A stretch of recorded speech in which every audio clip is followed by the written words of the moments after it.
segenap tokoh masyarakat, tokoh pemuda, dan tentunya jajaran kepanitiaan, wabil khusus yang saya hormati keluarga besar sahibil hajat, yakni keluarga besar Bapak Saman dan Ibu, serta keluarga besar besan beliau Bapak Temu Ahmad dan Ibu Marwiyah. Dan tentunya yang tengah berbahagia adalah pasangan mempelai kita pada pagi menjelang siang hari ini, Saudara Aryadi Pratama dan Nur Anissa Humairo SPD. Kita berdoa semoga pasangan mempelai ini khususnya dan umumnya seluruh rumah tangga hadirin yang hadir diberikan oleh Allah Subhanahu wa Ta'ala keberkahan, dijadikan rumah tangga yang rukun, langgeng, sejahtera, dan tentunya dijadikan rumah tangga yang meraih cita-cita di dalam Al-Quran, yakni rumah tangga yang sakinah, mawaddah, dan rahmah. Dan tentunya semoga kelak kedua mempelai diberikan karunia anugerah keturunan yang menjadi syafaah, tidak menjadi fitnah, yang menjadi barokah, tidak menjadi bencana bagi kedua mempelai, dan tentunya semoga dijadikan keturunan yang solihin wa solihat, amin ya rabbal alamin. Alhamdulillah, puji dan syukur kita panjatkan kepada Allah Subhanahu wa Ta'ala. Sampai detik ini kita masih mendapatkan takdir yang baik dari Allah Subhanahu wa Ta'ala, di mana kita masih berada di dalam ketetapan iman, ketetapan Islam. Semoga dengan bersyukur Allah mampukan kita, Allah berikan kita kekuatan untuk dapat istiqomah di dalam keimanan, dan tentunya mengisi keimanan tersebut dengan segenap perbuatan yang mendekatkan diri kepada Allah, dengan berbuat takwa dan taat kepada Allah Subhanahu wa Ta'ala, dan kita dimampukan untuk menjauhi segala hal yang mendatangkan murka Allah Subhanahu wa Ta'ala, amin ya rabbal. Salawat dan salam kita haturkan, kita persembahkan kepada suri tauladan kita, Nabi Agung Nabi besar Muhammad sallallahu alaihi wasallam, alladzi turja syafa'atuhu likulli haulin minal ahwali muqtaqim. Kalau di Palembang jam 12 rampung, Pak. Ini jam 12 kurang 7 menit, Pak Camat. Cak mano lah kira-kira. Uji wong Palembang jalan-jalan ke Pelimo, mampir dulu ke KM 12. Ustadz ceramah boleh lamo, jangan lewat jam 12. Nah, jangan kira-kira ini kita ngalir baik, kami sampaikan apa yang bisa disampaikan, tentunya semoga dapat memenuhi harapan daripada bapak-bapak, ibu-ibu sekalian, wabil khusus kepada tuan rumah. Dan tentunya semoga sekali lagi doa restu yang kita hadirkan di dalam majelis ini menjadi doa yang istijabah, doa yang mustajab, dikabulkan oleh Allah Subhanahu wa Ta'ala, amin ya rabbal alamin. Bapak-bapak, ibu-ibu, hadirin wal hadirat, kedua mempelai yang berbahagia, kita semua tahu dalam sebuah hadis Rasulullah sallallahu alaihi wasallam disampaikan, man tazawwaja faqad istakmala nisfal iman. Sesungguhnya barang siapa yang menikah, dia sebenarnya tidak sedang sekedar menggapai cinta saja, dia tidak sekedar memeluk wanita yang dia harap-harapkan dan dia damba-dambakan, tetapi hakikatnya menikah adalah dalam rangka untuk kita mendapatkan kunci surga seutuhnya, sehingga kita mampu memasuki surga Allah sepenuhnya. Karena surga tidak akan bisa dimasuki kecuali orang yang di hatinya ada kebulatan iman tanpa keraguan kepada Allah Subhanahu wa Ta'ala. Maka kita harus punya cara untuk bagaimana iman itu menjadi bulat, tidak menjadi tercerai-berai, tidak menjadi sempalan-sempalan iman. Dan ternyata cara yang paling tepat, cara yang paling cepat, cara yang paling enak untuk menyempurnakan iman, membulatkan keimanan, kata Nabi, salah satunya adalah dengan menikah. Maka dalam hadis tadi dikatakan, barang siapa yang sudah menikah faqad istakmala nisfal iman, sesungguhnya dia sedang menyempurnakan separuh keimanannya yang belum dia miliki separuh itu sebelum dia menikah. Maka bagi bujang gadis yang belum nemu jodoh, yang belum nak menikah, perhatikanlah, andaikan kamu mati hari ini, saro nak masuk surga. Jadi mumpung belum mati, cepatlah kawin. mumpung belum mati, cepatlah pinang jodoh yang kau dambakan itu, cepat kumpulkan modal untuk setidaknya memantaskan dirimu untuk mendapatkan wanita atau lelaki yang selama ini engkau idam-idamkan dan sudah kemana-mana mungkin jalan berdua denganmu. Lanang betino lum nikah, jalan berdua, bukan malah menyempurnakan keimanan, tapi justru membuat keimanannya semakin turun, semakin turun, semakin turun. Mohon maaf Bapak Ibu, Al-Imam Al-Ghazali di dalam kitabnya Ihya Ulumuddin misalnya menceritakan ada perjalanan seorang Nabi Allah Subhanahu wa Ta'ala yang bernama Musa alaihis salam. Satu waktu Nabi Musa ketika berjalan menuju Bukit Tur untuk menerima wahyu dari Allah Subhanahu wa Ta'ala, di tengah perjalanan Musa terlihat oleh satu syaitan atau satu iblis. Iblis kemudian menyetop langkah Nabi Musa. Musa, stop dulu Musa, apa? Ada yang nak kusampaikan ke kau. Apa dia iblis? Iblis, kau ni nemu ya aku cak katik gawe be aku nak nemu ya Allah, untuk apa aku ngagui kau, kata Nabi Musa alaihi salam. Musa, bukankah engkau adalah rasul, dan seorang rasul haruslah rahmatan lil alamin, harus mampu melayani hamba Allah tanpa memandang bulu meskipun aku adalah musuhnya Allah Subhanahu wa Ta'ala. Apa kendak kau, kata Nabi Musa, nyetop perjalanan aku. Musa, aku minta tolong sikok baik. Apa? Tolong kalau kamu nanti naik berbincang dengan Allah Subhanahu wa Ta'ala, sempatkan sampaikan pesanku kepada Allah. Ini pesan iblis lewat Nabi Musa. Jadi Nabi Musa jadi kurirnya iblis. Apa kata Nabi Musa? Cepatlah pula, aku ini buru-buru, akhirnya Allah marah. Kata iblis, tanyakan kepada Allah, apakah masih mungkin dosaku diampuni oleh Allah Subhanahu wa Ta'ala? Andaikan mungkin, bagaimana caranya agar aku diampuni oleh Allah Subhanahu wa Ta'ala dan laknat Allah dicabut kembali dari diriku? Baik, Nabi Musa sebagai seorang rasul punya sifat wajib amanah, menyampaikan amanah itu. Setelah menerima wahyu berbincang dengan Allah, Nabi Musa merasa gelisah, nak nyampe ke pesan dak lemah, ini dari musuhnya Allah, tapi kalau dak disampaikan kage aku tidak amanah, aku nih Nabi. Lalu Allah melihat kegelisahan Nabi Musa, Allah sendiri yang bertanya, Musa, ngapo kau dak gancang balik? Ada apa kau ni cak gelisah nian? Anu ya Allah, aku sebelum naik gunung tadi, engkau maha taulah ya Allah, iblis menyampaikan titipan pesan lewat aku untuk kusampaikan padamu. Apa pesannya? Ya Allah, apakah jika iblis memohon ampun kepadamu, engkau akan tetap mungkin mengampuninya? Dijawab Allah, mungkin. Tapi ya Allah, kalau mungkin bagaimana caranya? Apakah seperti kami yang kalau berdosa cukup istighfar engkau ampuni, bertaubat engkau ampuni? Tidak Musa, kalau iblis nak kepingin ku ampuni dosanya, kata Allah, caranya bukan istighfar, tapi dengan satu cara saja. Apa? Perintahkan kepada iblis untuk bersujud kepada makamnya Nabi Adam alaihis salam. Karena dulu pada waktu Adam hidup, dia tidak mau sujud kepada Adam, maka pada saat Adam mati, buktikan dia tetap mentaati perintahku, sujud ke makamnya Nabi Adam. Turun Nabi Musa, singkat cerita, ternyata iblis sabar Bapak Ibu, nunggu di bawah gunung. Jadi iblis bebu sabar berapa hari sih Nabi Musa bertemu dengan Allah? Kurang lebih 40 hari dak turun gunung. Maka bini sabar nunggu laki Bu. Kalau ada bini laki lum waktunya balik pegawai lawe abai. Kapan balik kak?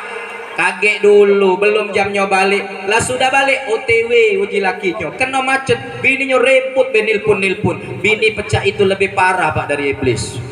Iblis itu sabar 40 hari nunggu Musa turun. Nah, ketika turun ditanya oleh iblis, bagaimana Musa? Sudah engkau sampaikan? Sudah. Apa jawaban Allah? Mungkin dosamu tetap diampuni oleh Allah. Caranya bagaimana? Kata iblis. Kata Allah, caranya mudah saja. Kau datangi makam atau kuburannya Adam alaihissalam, kemudian hormat dan sujud ke makamnya Nabi Adam. Disitulah iblis menampakkan sikap aslinya, sombong. Dak, kata iblis, dia dang lagi hidup aku dak galak sujud, madak dia mati aku malah sujud. Janganlah aku, biarlah aku tidak diampuni oleh Allah daripada aku sujud kepada makamnya Adam alaihi salam. Di situ Nabi Musa ngomong, ya sudah, yang penting aku lah nyampe ke kendak kau dewek nak dilaknat sampai hari kiamat. Ketika Nabi Musa melangkahkan kaki, iblis nyetop. Musa, stop. Kamu sudah menyampaikan titipanku, maka sudah selayaknya aku berterima kasih kepadamu. Iblis pak, sejahat-jahat setan punya rasa terima kasih. Jadi kalau ada wong dinjuk ditulung wong dak terima kasih, itu mbah iblis. Parah dari iblis. Apa kata Nabi Musa? Ucapan terima kasih seperti apa? Musa, aku beri kamu 3 rahasia. 3 ini, keadaan 3 ini, kalau seseorang manusia umatmu mampu menjauhi 3 ini, niscaya selama-lamanya aku tidak akan mampu menggoda dan menguasainya. 3 ini kalau terhindar dari kita, kita mampu menjauhi 3 ini, niscaya setan bertekuk lutut di hadapan kita. Apa 3 hal itu? 1, kata Nabi Musa, ketahuilah aku paling mudah menguasai seseorang yang sedang dihinggapi jiwanya dengan amarah. Wong yang marah, walaupun dia kiai kelas kakap, walaupun dia wali kelas tinggi, walaupun dia ustadz yang kesohor, kalau dia sudah marah, kata iblis, ketahuilah matanya bukan jadi miliknya, tapi sudah menjadi milikku. Kakinya bukan menjadi miliknya, tapi sudah menjadi kakiku. Bahkan tangannya menjadi tanganku, hingga darah yang mengalir di dalam dirinya akan dapat aku kuasai dengan mudah. Maka Bapak Ibu, saya pernah baca koran di Kalimantan ada imam masjid senior nyembelih imam masjid junior. Ada Pak. Jadi ada kiai lamo karena latuo giginya labis maco Fatihah sudah tidak paseh lagi. Akhirnya masyarakat di situ menghendaki regenerasi, diangkatlah seorang ustadz muda yang bacaannya bagus, fasih. Kiai yang lama tidak terima diganti. Balik sholat subuh, ustadz muda tadi pulang, dicegat di tengah kegelapan, disembelih, terpisah antara kepala dengan badannya. Ditemukan siang harinya mati. Pelakunya siapa? Kiai lamo. Marah diganti. Kalau sudah marah, kiai lah jadi setan. Maka hati-hati dengan marah. Bapak-bapak kepingin rumah tangga bahagia, sebisa mungkin jangan marah dengan istri. Kira-kira nak ngamuk, nak jerit-jerit, celupkan palaknya ke dalam banyu. Selesai, biar adem itu otak. 1, siapa orang yang tidak marah, maka niscaya setan tak mampu mendekatinya. Maka dikatakan oleh Nabi, man kaffa ghadabahu kaffallahu anhu azabah. Barang siapa yang mampu menahan amarah, niscaya nanti di akhirat Allah akan menahan siksaan atas orang tersebut. Dan Nabi juga bersabda, la taghdab, la taghdab, la taghdab walakal jannah. Jangan marah, jangan marah, jangan marah, pasti kamu dapatkan surga Allah subhanahu wa ta'ala. Kedua, setan paling mudah menguasai, kata iblis. Ini yang ngomong iblis dewek, saksinya Nabi Musa, yang cerita Imam Ghazali. Musuh Allah bertemu dengan Nabi Allah, disampaikan oleh kekasih Allah. Apa kata Nabi, ada setan kepada Musa? Musa, aku tidak akan kesulitan menggoda dan menguasai orang yang satu waktu dia pernah menyepikan dirinya bersama perempuan lain yang bukan mahramnya.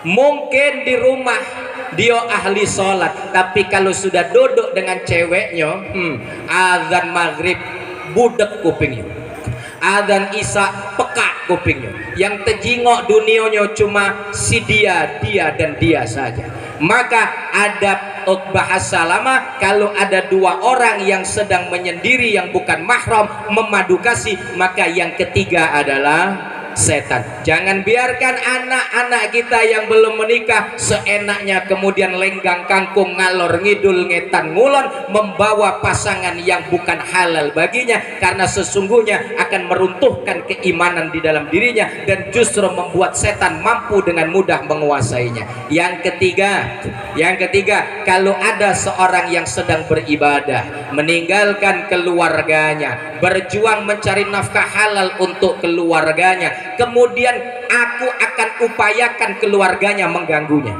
Bagaimana caranya? Yang sedang umroh dibikin kangen dengan anak putu, Yang sedang haji dibikin kangen dengan keluarga, dibikin kangen khawatir dengan usaha warung yang ditinggal.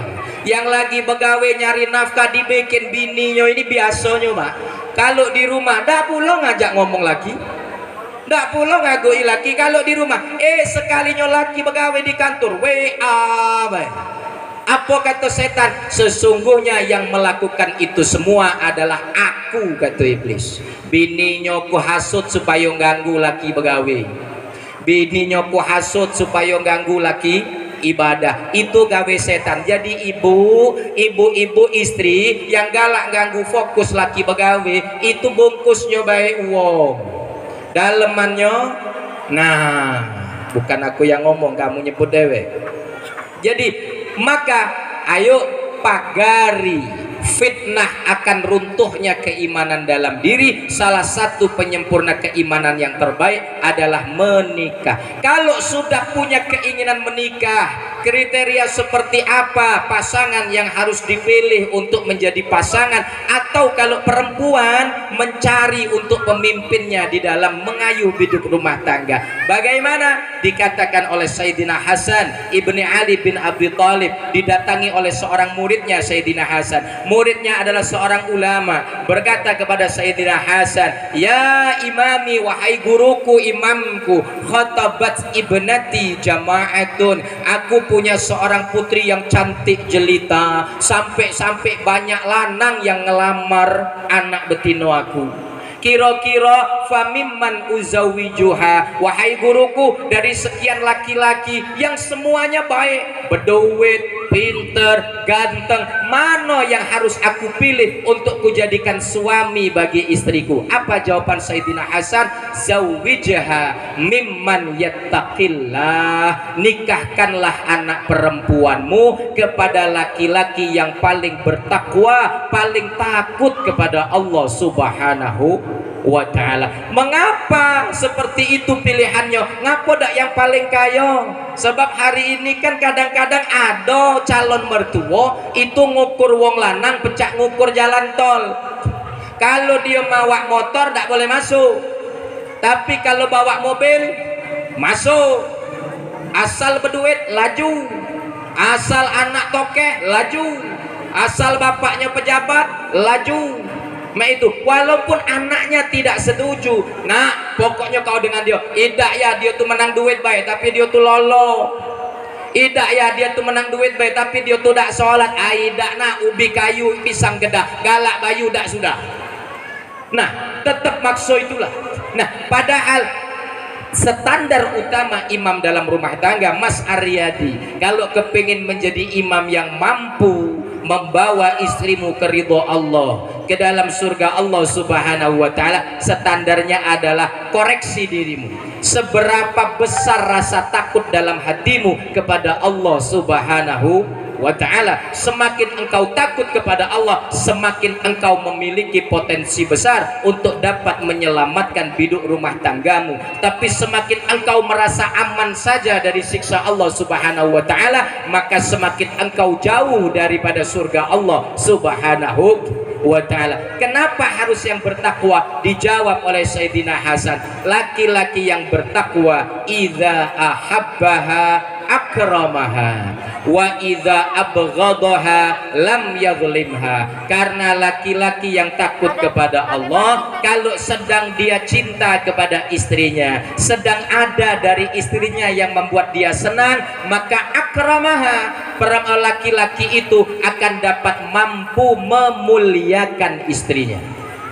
Tetapi pada saat dia jengkel kepada istrinya, suami yang bertakwa idza abghadaha lam yadhlimha, sekali-kali walaupun semarah apapun dia kepada istrinya, tak akan mungkin dia melakukan sesuatu, melontarkan ucapan yang mampu menyakiti hati istrinya. Maka bapak-bapak, kalau kita masih galak nyelatu bojone dewi-dewi, masih galak ngomong kasar dengan istri kita, itu tolok ukur ketakwaan kita di hadapan Allah Subhanahu wa ta'ala.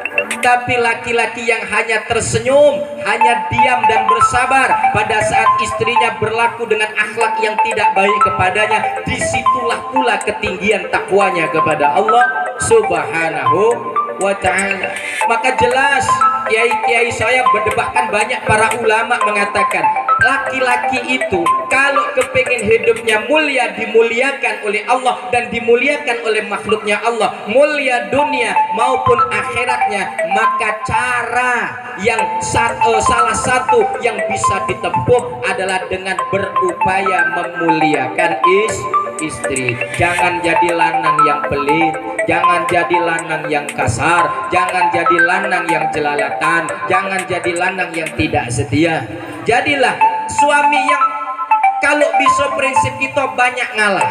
Karena di dalam rumah tangga kalau prinsip Rasulullah itu bukan keterpalingan yang dipakai, bukan keterpalingan. Oh aku paling bener, oh aku paling hebat, oh aku paling pacak nyari duit, oh aku paling galau-galau memenuhi kebutuhan dia. Enggak, Rasulullah mengajarkan kita hidup rumah tangga yang bahagia adalah dengan ketersalingan, saling membantu, saling menolong, memahami kesulitan istri. Mohon maaf, seluruh kerja suami bapak-bapak bisa digantikan ibu.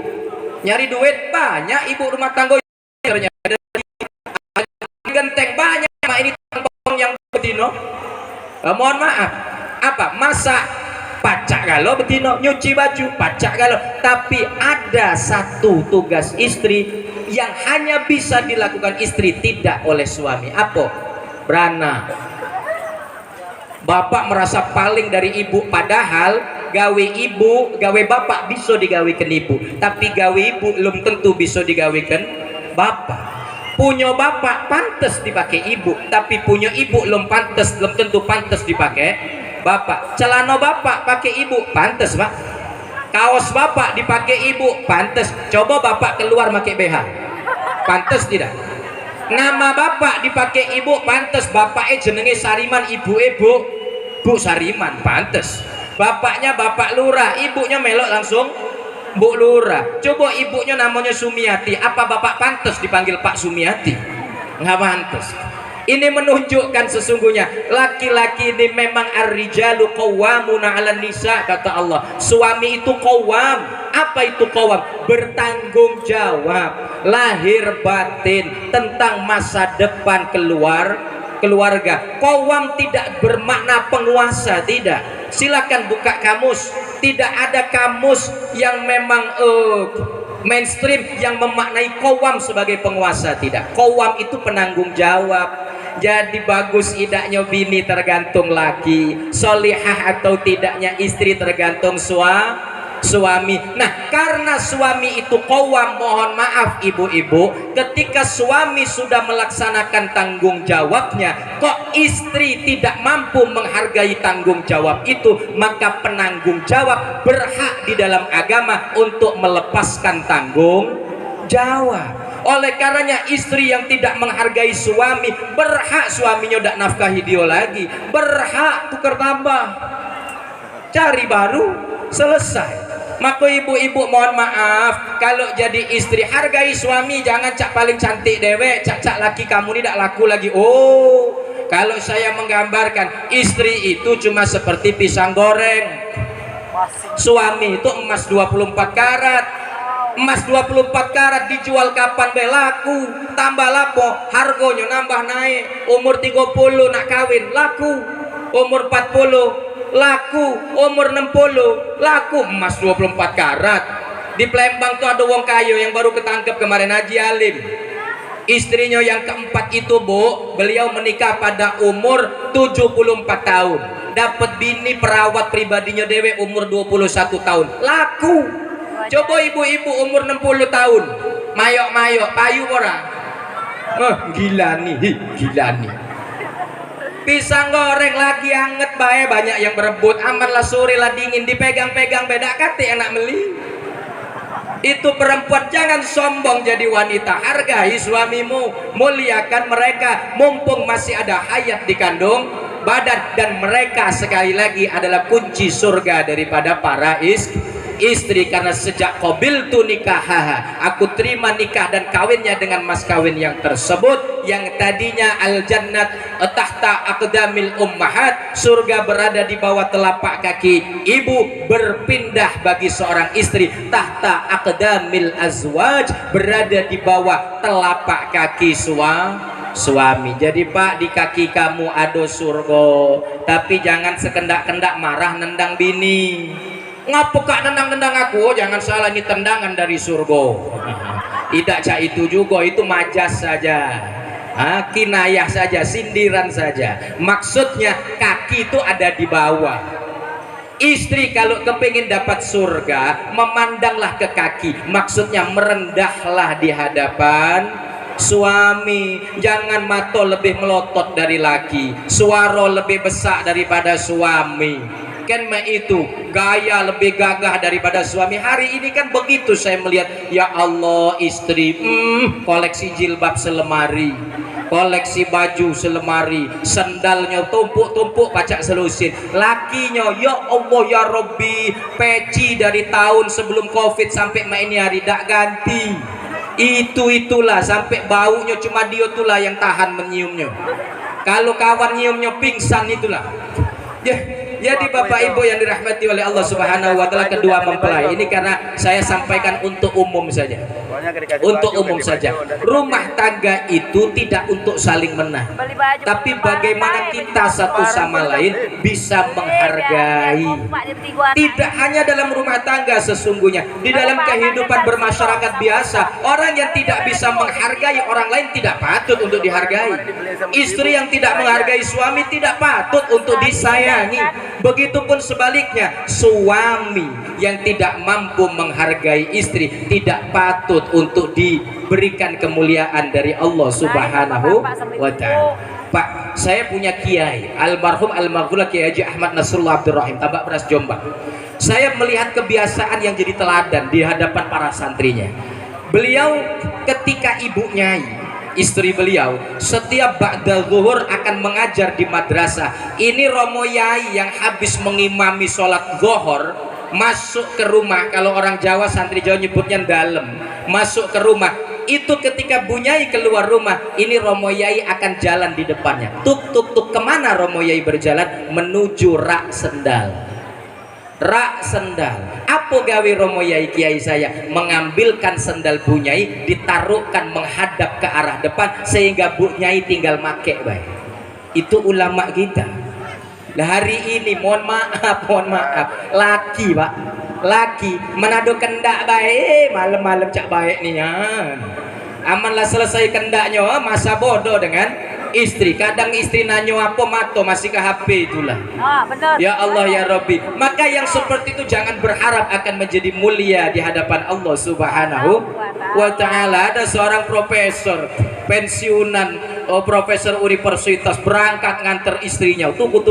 Nah, pensiun tapi istrinya dosen aktif. Setiap kali profesor itu turun dari mobilnya, dia langsung lari muter dari depan ke sebelah pintu tempat istrinya. Pintu istrinya dibukakan klep, jadi istrinya tinggal turun. Seorang dosen muda yang lain memperhatikan, penasaran. Woi, bolehlah Pak Prof ini, alangkah romantisnya dengan istri. Rahasianya apa bisa sampai cak itu sayangnya dengan istri? Satu hari memberanikan diri bertanya kepada Pak Profesor. Pak Prof, boleh kami bertanya? Iya nak, nanya apa? Profesor, berapa tahun ini aku perhatikan setiap kali engkau mengantar istrimu, engkau selalu turun lebih dulu membukakan pintu mobil yang di sebelah istrimu sehingga istrimu tinggal turun begitu saja. Apa sebegitunya engkau mencintai istrimu? Oh iya, saya sangat mencintainya. Itu kira-kira kok rela bukakan pintu untuk istri itu, kira-kira bagaimana caranya meruntuhkan ego di dalam diri kita sebagai laki-laki? Kok bapak bisa mengalah turun lari padahal tua bukakan pintu untuk istri? Apa jawabannya Pak Profesor?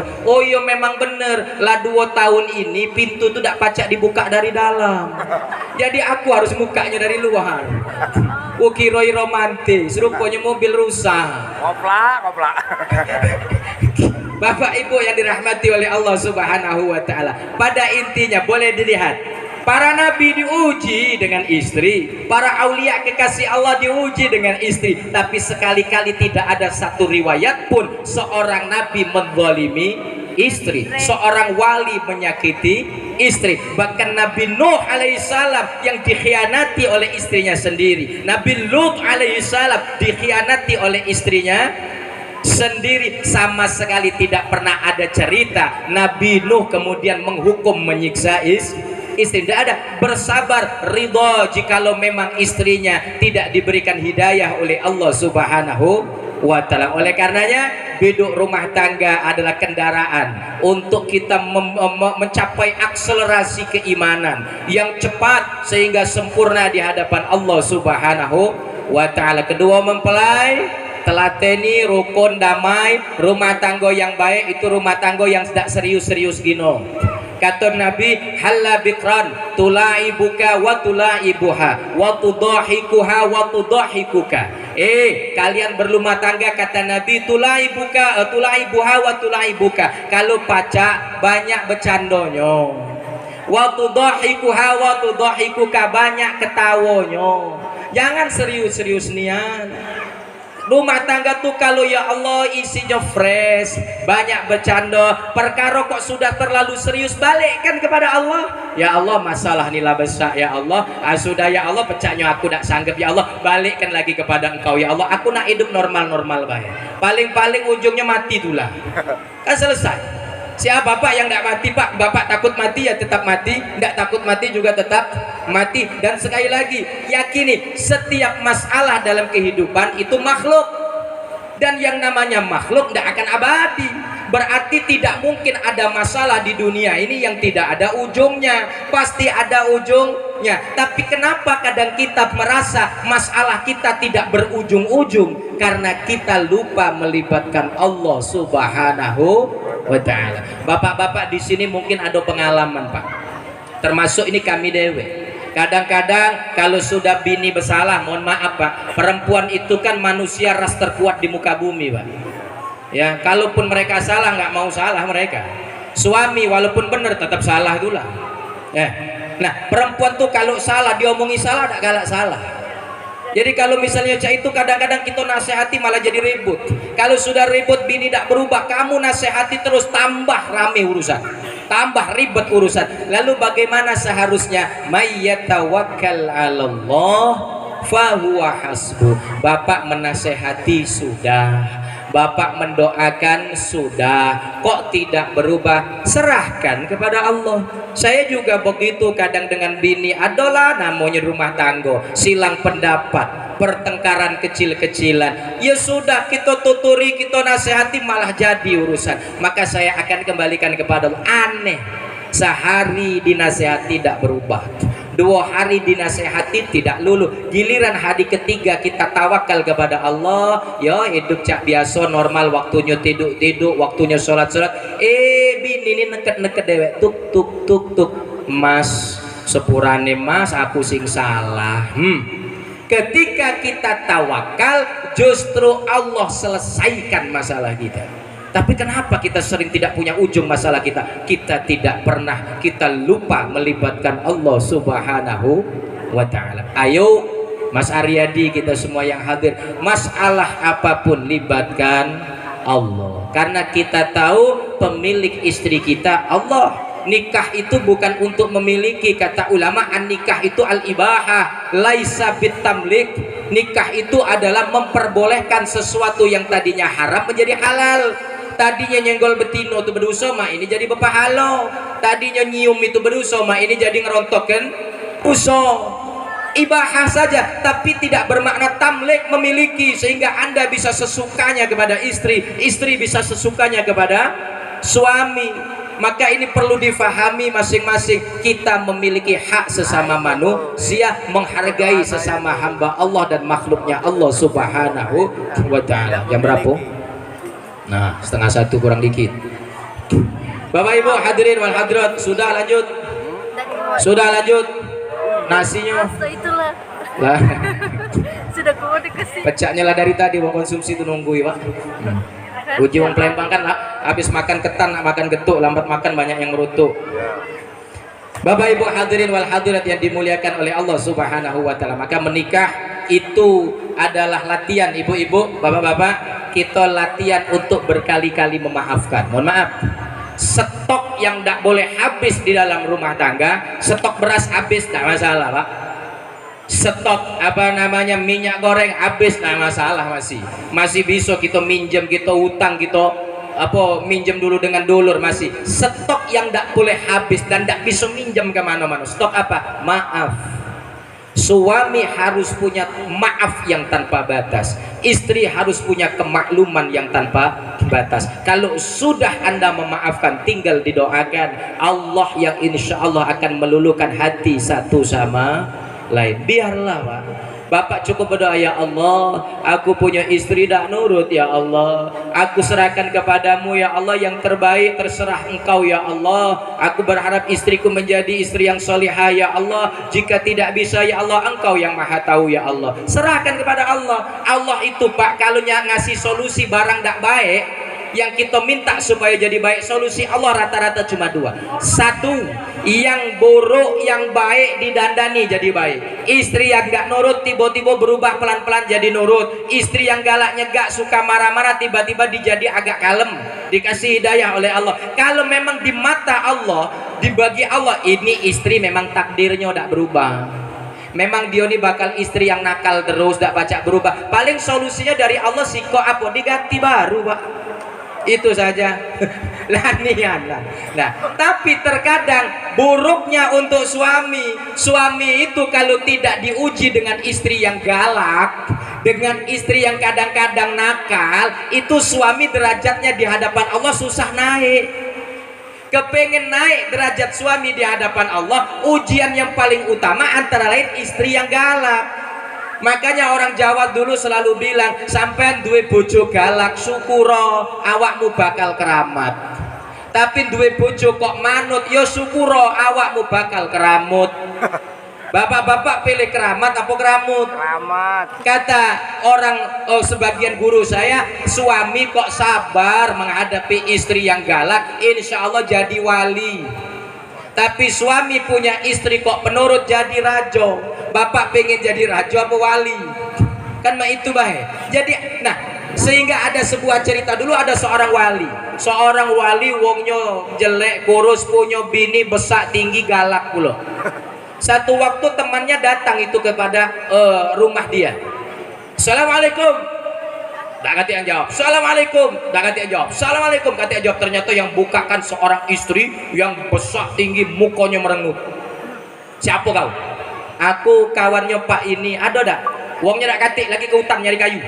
Jadi cak mana? Ya tunggu di keluar. Plak dibanting pintu. Oh alangkah gilonyo kasarnya bini kawan aku siko ini. Ditunggunya ternyata tidak cukup lama, terlihat dari dalam hutan ada seekor macan yang begitu besar sekali. Di punggung macan itu memangkul tumpukan kayu bakar yang sangat tinggi, dan di sebelah macan itu ada seorang laki-laki hitam kecil gerempeng. Tuk tuk tuk tuk tuk tuk, macannya cuma ditepuk berjalan nurut dengan lanang yang gerempeng tadi. Ternyata laki-laki itu adalah temannya yang sedang dia tunggu. Apa kata temannya yang berkunjung tadi? Bertanya kepada laki-laki tadi, "Oi Kak, ini macan asli anak besar ini. Ndak makan kau? Tidak, dia nurut dengan aku, lulut dengan aku, tunduk dengan aku. Kok bisa kau ini punya kehebatan keramat nundukkan macan?" Apa kata laki-laki itu? "Loh, kau tadi ngetok pintu dah? Ngetok siapa buka ke? Bini aku nak. Macan mana dengan yang di dalam?" Kira-kira kau nak tahu macan yang di sebelah aku mawa kayu belum seberapa garangnya dibanding yang di dalam. Kalau yang di dalam be aku sabar, apalagi cuma nunduk dengan yang ini. Ya Allah, gara-gara sabar dengan istri galak, Allah kasih keramat nundukkan raja hutan. Dah selesai berkunjung, di tengah perjalanan pulang temannya tadi berdoa kepada Allah, "Ya Allah, berkahilah temanku yang soleh tadi dengan engkau berikan istri yang solihah. Kau berkahi hidupnya dengan memberikan dia pendamping istri yang solihah." Beberapa tahun kemudian berkunjung lagi tadi temannya. "Assalamualaikum." Sekali salam ado yang buka Bapak Ibu, Jawabannya pelan, waalaikumsalam. Mohon maaf Pak, cari siapa? Aku mencari kawan aku Pak, ini ado. Ini bener kan rumahnya? Bener, tapi terkejut Pak, temannya tadi ngapo betinonyo ganti, bukan yang dulu. Apa operasi plastik? Yo, mohon maaf suami saya sedang mencari kayu di hutan, silakan menunggu sejenak di luar. Ditutup pelan pintu, jeglek. Nunggu sabar, ternyata bapak ibu dari dalam hutan terlihat temannya yang soleh yang kurus itu memangkul kayu sendiri. Dikit-dikit capek duduk tegak lagi, dikit-dikit capek istirahat duduk lagi. Terkejut, nanyo kawannya tadi, hehehe, macan yang dulu mano, yang dulu bawakan kayu bakar kau mano. Ini gawe mulut kau nih lah pasti ujinya. Kau pasti doa yang macem-macem kan? Aku tak doa macam-macam, aku cuma berdoa kau dikasih istri yang solih. Ada bengis, kesian aku dengan kau kurus badan. Kau pikir mak ini aku tambah gemuk? Kau nak tahu dak, bini aku yang lama itu gara-gara doa kau mati. Nah yang di rumah sekarang nih bini baru, bersamaan macan yang di rumah itu mati, macan yang di hutan melok mati. Bersamaan dicabut ujian kesabaranku oleh Allah, diangkat pula keramat kewalianku oleh Allah Subhanahu wa ta'ala. Jadi bapak ibu yang dirahmati oleh Allah Subhanahu wa ta'ala, rumah tangga ini miniatur surga bapak ibu. Kalau kepingin melihat surga, penduduk surga, lihatlah suami istri.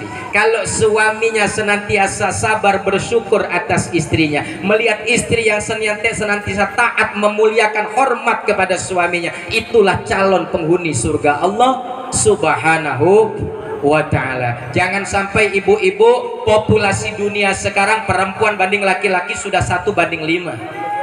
Tetapi nanti di akhirat ya Allah, mayoritas perempuan itulah yang besok yang akan menjadi penduduk neraka Allah Subhanahu wa ta'ala. Karena apa perempuan besok paling banyak masuk neraka?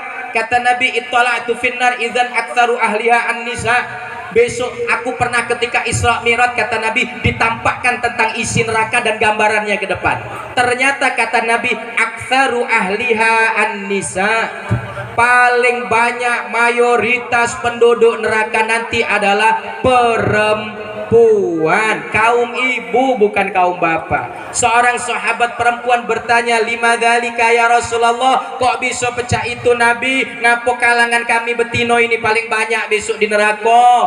Apa jawaban Nabi? Gara-gara perkara dua hal. Apa? Yukthirnal la'na wa yakfurnal ashir. Alasan seorang perempuan masuk neraka bukan karena kurang ngaji Al-Quran, bukan karena kurang semangat muslimatan, bukan karena senang datang majelis takliman, bukan. Tetapi alasan perempuan di neraka nanti kata Nabi, yukfirnal la'na, kebanyakan ngerutui laki. Bu, jadilah pulau apa-apa merutu. Punya laki ganteng merutu, punya laki jelek merutu. Laki ganteng salah. Nak kemana kak? Nak keluar bentar, ke warung kopi. Ada usaha. Itu tuh yang jual kopi tuh jando baru. Agak kau kecantol pula, kau tuh ganteng. Sudahlah, kau digodanya pula kayak di rumah, beda sama mana-mana. Sekali punya laki jelek betah di rumah lah salah pula. Payo kak sepet aku nyingok rai kau. Pergilah mancing-mancing nyarikan lumayan balik mawa iwa untuk lauk. Macem-macem, ganteng salah, jelek salah, dikasih nafkah sedikit salah, banyak masih kurang banyak. Wayak furnal ashir, tidak mampu bersyukur terhadap keadaan suami. Alang kelemak kawan aku tuh punya laki besar tinggi ganteng pinter nyari duit wangi pulo. Tidak cak sebelah aku tidur ini apa dia dulu pecah bagus nian, perutnya masih pengantin baru 6 pack 6 kotak. Mak ini perutnya sudah 1 pack siko, malah 0 pack 0 bulet. Dulu ya Allah putih masih bujang, mak ini nah hitam coklat ungu terong. Mana bau keringetnya ini cuma aku nih lah, bangsa aku lah tak terbiasa kawin dengan dia 12 tahun lah pingsan aku nyumbok kelek dia. Ya Allah ya Rabbi, jangan wayak furnal ashir, ketidakmampuan seorang istri untuk bersyukur tapi malah bersifat kufur nikmat terhadap suami, itulah yang akan dengan cepat mengantarkan langkah seorang istri ke neraka Allah Subhanahu wa ta'ala. Ya Bu, agak balik dari sini agak disetel Bu Ella bibirnya ini loh, agak disetel kalem, Aman nak marah, boleh marah, ibu boleh merutuk, tapi suaranya lembut-lembut, bisik-bisik, kau tuh tak beres, lembut-lembut. Jangan sambil banting apa. Dan suami juga tahu, sabar. Kalau istri ngomel-ngomel, alah sudahlah, memang sudah sifatnya istri. Mohon maaf, istri itu kalau berkata pak jangan dijawab. Setiap satu kalimat seorang istri yang engkau jawab, sesungguhnya di balik satu kalimat itu perempuan sudah menyiapkan 1000 pasukan kata-kata untuk menyerang kembali. Wis menengoai, wis menengoai rasa kakek wis. Pun kita tentunya rumah tangga ini rumah tangga yang nanti tentunya diberikan kekuatan oleh Allah Subhanahu wa ta'ala. Aryadi dan Nur An-Nisa dijadikan keluarga yang sakinah mawaddah rahmah. Sakinah maknanya ayem anteng, tidak mendua, setia, tidak gampang berpaling hatinya.